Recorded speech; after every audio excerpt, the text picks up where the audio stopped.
Comment la lumière se propage-t-elle dans l'espace? C'est ce que nous allons voir maintenant. Imaginez en fait de la lumière qui se propagerait dans ce sens-là.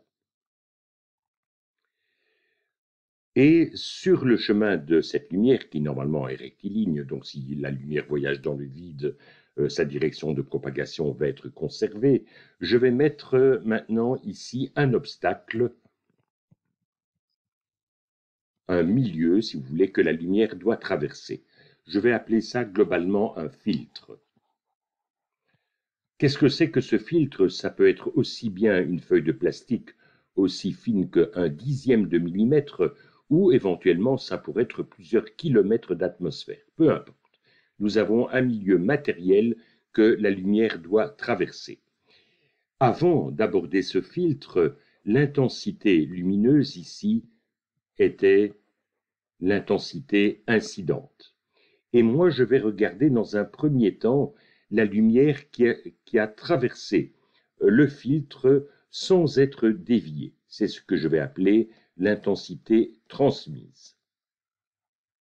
Comme on le verra plus tard, la lumière peut également être diffusée, donc changer d'orientation. Donc, dans un premier temps, nous allons voir cette transmission en ligne directe, c'est ce qu'on appelle la transmission directe.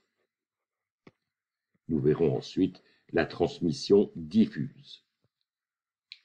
Quand on s'occupe justement de la transmission directe, on introduit deux facteurs, le facteur Ft qui est le facteur de transmission ou encore le facteur de transparence. Il est défini comme étant simplement le rapport de l'intensité transmise divisé par l'intensité incidente. De la même manière, nous définissons le facteur d'absorption comme étant l'intensité absorbée divisée par l'intensité incidente. Ici, en fait, je vais prendre l'absorption dans le sens large. Ça veut dire que en interagissant avec le filtre, la lumière peut disparaître complètement ou simplement être diffusée. Tout ceci, pour moi, est absorbé dans la mesure où, justement, cela n'a pas été transmis. Il peut y avoir encore un autre phénomène physique, c'est que cette lumière incidente pourrait être réfléchie en arrivant sur la face d'entrée du filtre ou sur la face arrière du filtre. Donc, je vais négliger pour l'instant les phénomènes de réflexion. À ce moment-là, bien sûr, par conservation de l'énergie, excusez-moi, je dois avoir que le facteur de transmission est égal à 1 moins le facteur d'absorption. Si je représente maintenant en graphique l'allure de ce facteur de transmission en fonction de la longueur d'onde, je ne l'ai pas dit, mais en fait tout ceci est toujours dépendant de la longueur d'onde, et je vais mettre en ordonnée le facteur de transmission. On sait bien que le facteur de transmission, de toute façon, ne pourra jamais dépasser 1. Donc voilà ce que je peux obtenir au maximum. Si je prends un filtre de mauvaise qualité, imaginez, vous allez dans une papeterie, vous achetez un plastique pour ranger les feuilles, un plastique coloré. Évidemment, ce n'est pas un plastique à des fins scientifiques. Si ce plastique vous paraît bleu, mais qu'on étudiait son facteur de transmission, vous auriez par exemple une allure telle que celle-ci. Donc, je mets ici les deux bordures visibles, 400 nanomètres et 700 nanomètres. Donc, vous voyez que ce plastique laisserait passer le violet, le bleu et encore du vert. Et il couperait simplement ici, il ne laisserait pas passer du tout le rouge et le jaune. Ça, c'est un filtre, mais évidemment, ce n'est pas un filtre très, très sélectif. Parfois, dans certaines applications de physique, on a besoin justement de sélectionner une longueur d'onde bien précise, ou en tout cas une gamme de longueurs d'onde très très resserrée. Donc ça, c'est un filtre professionnel qui lui aurait comme caractéristique, par exemple, d'avoir une transmission qui serait comme ceci. Donc vous voyez que je laisse passer quelques longueurs d'onde. Donc ce filtre, si vraiment il est très bon, doit avoir une gamme de longueurs d'onde très très étroite. Et de nouveau, pour que ce filtre soit très bon, il faudrait aussi que son facteur de transmission soit très élevé, donc le plus proche possible de 100%. Bien, je n'en dirai pas plus sur cette première partie, sur la transmission directe. Regardons maintenant justement ce qui se passe si le milieu matériel ici diffuse la lumière. Donc j'ai ici une certaine longueur d'onde qui arrive et subitement, donc cette lumière va être envoyée dans une autre direction. Donc nous abordons le deuxième point, la transmission diffuse.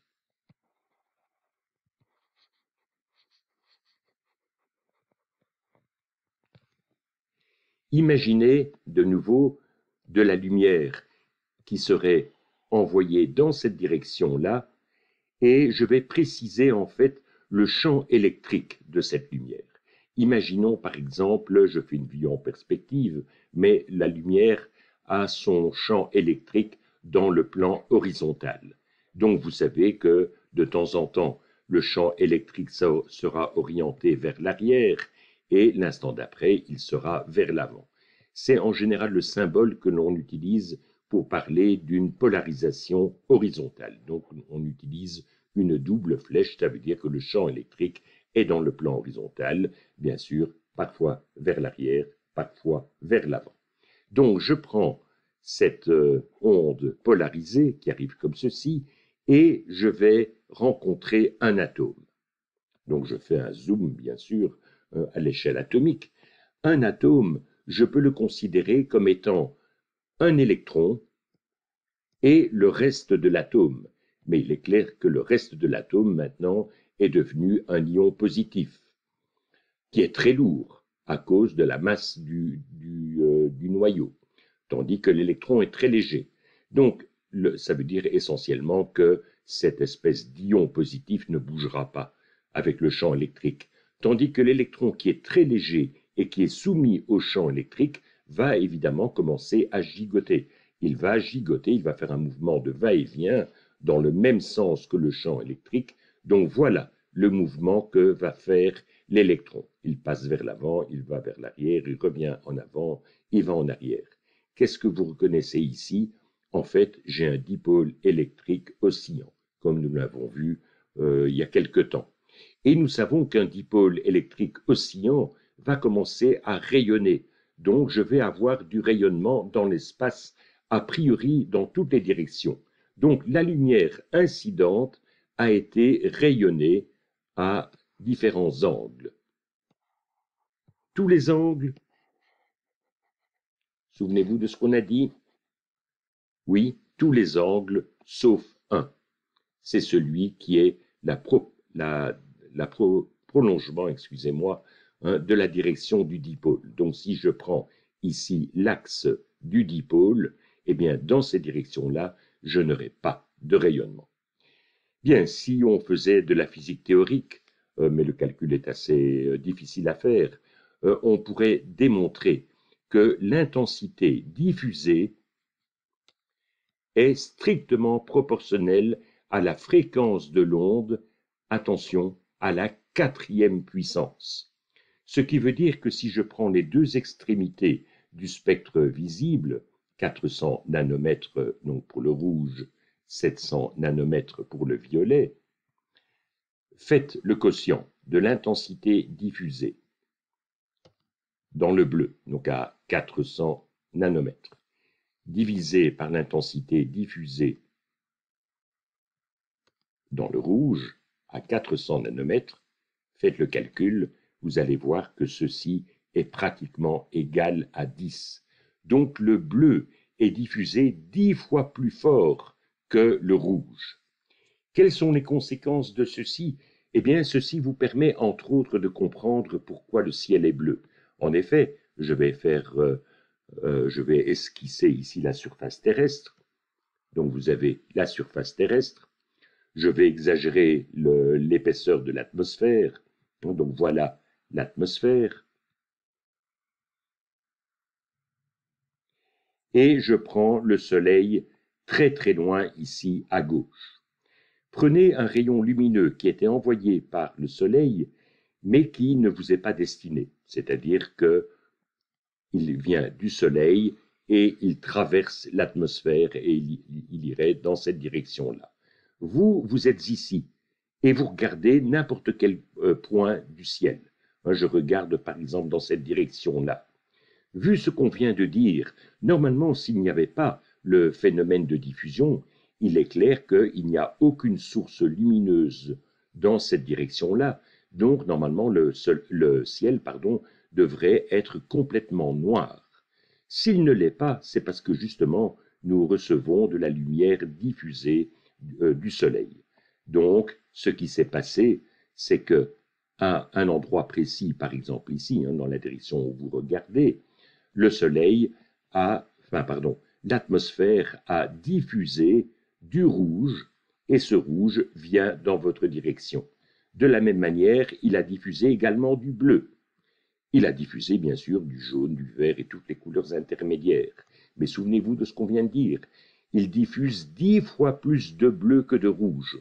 Donc votre œil qui reçoit cet ensemble de couleurs entre 400 et 700 nanomètres, mais avec beaucoup plus de bleu que de rouge, eh bien vos yeux vont percevoir ceci comme étant de la couleur bleue. Donc voilà pourquoi en fait le ciel nous paraît toujours bleu. De la même manière, ça nous permet maintenant de comprendre la couleur du soleil. Je vous montre tout de suite 3 moments de la journée. Je refais mon petit dessin. Voilà de nouveau la surface terrestre. J'exagère de nouveau l'épaisseur de l'atmosphère.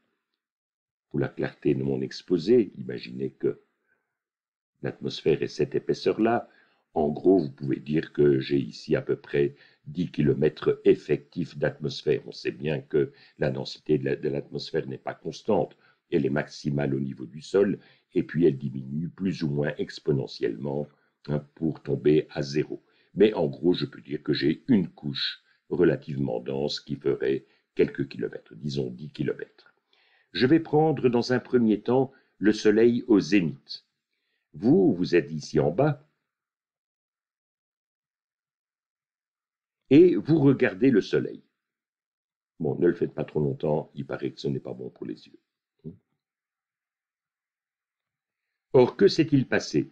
De nouveau, la lumière qui venait du soleil contenait toutes les longueurs d'onde, entre autres dans le domaine visible entre 400 et 700 nanomètres. Et comme nous l'avons vu, l'intensité est à peu près constante dans cette gamme de fréquences ou de longueurs d'onde. Mais on doit traverser ces 10 km d'atmosphère. Tout au long de ces 10 km, vous avez du bleu qui diffuse et vous avez également du rouge.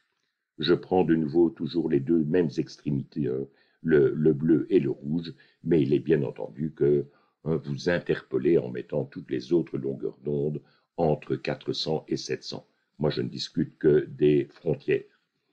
Donc, nous avons diffusé du bleu et du rouge, mais nous avons perdu, finalement, si vous regardez l'intensité transmise directe, nous avons perdu plus de bleu que de rouge. Si je faisais un graphique de ce que vous percevez, donc voilà de nouveau la gamme de longueur d'onde, avec ici les deux frontières visibles, 400 et 700 nanomètres, et je vais mettre en ordonnée l'intensité que vous percevez.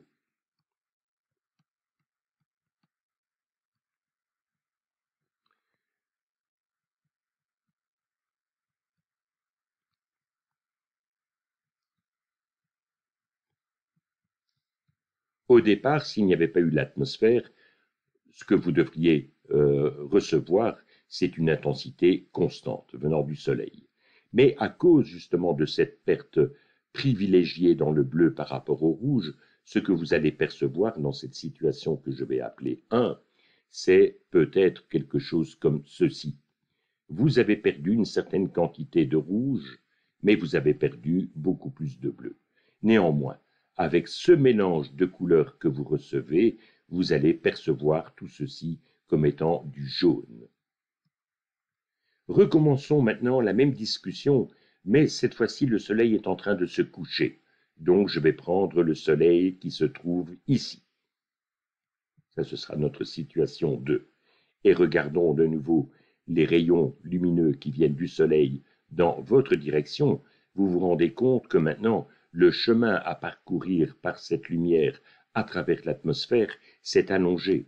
Et tout le long de ce chemin, vous avez toujours, bien sûr, les mêmes phénomènes, c'est-à-dire que vous allez diffuser du bleu dans toutes les directions et, bien sûr, également du rouge. Mais toujours 10 fois plus de bleu que de rouge. Ce qui fait que maintenant, dans notre graphique, nous allons avoir quelque chose qui sera peut-être comme cela. Cette fois-ci, avec ce mélange d'intensité que votre œil perçoit, il va ressentir ça comme étant orange.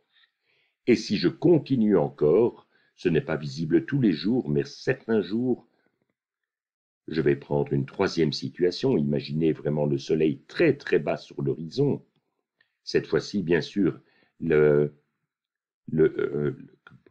chemin à parcourir par la lumière à travers l'atmosphère s'est encore allongé, hein, et vous pouvez recommencer la même discussion.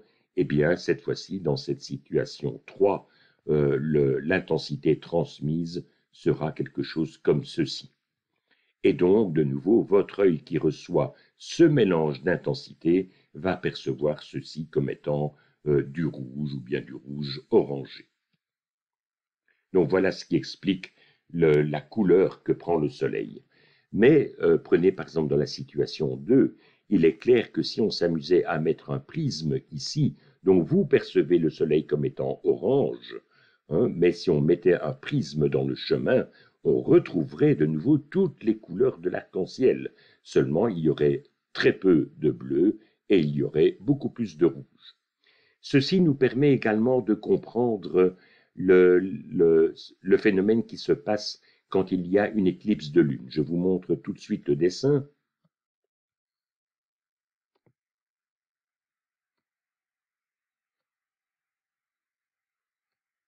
Non, je l'ai passé. Oh, excusez-moi. Je vois que j'ai fait une erreur.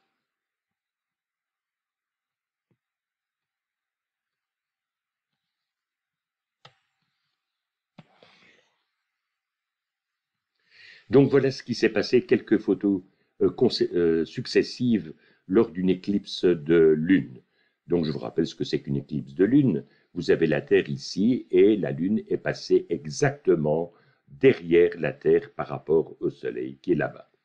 Donc ici, nous ne sommes pas encore dans la phase d'éclipse, donc la Lune a sa teinte grisâtre habituelle.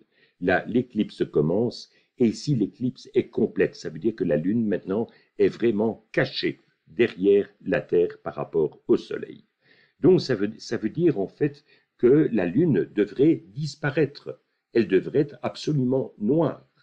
Or, ce n'est pas le cas. Et vous voyez qu'elle a changé de couleur. Elle est devenue rouge ou rousse. Hein. On parle de lune rouge ou bien de lune rousse. Qu'est-ce qui s'est passé? Eh bien, en fait, les rayons du soleil qui ont traversé l'atmosphère terrestre ont été diffusés, mais de nouveau, à cause de cette perte préférentielle de bleu par rapport au rouge, qu'est-ce qui a été transmis et envoyé vers la Lune? C'est principalement du rouge. Voilà pourquoi la Lune prend sa teinte tout à fait inhabituelle.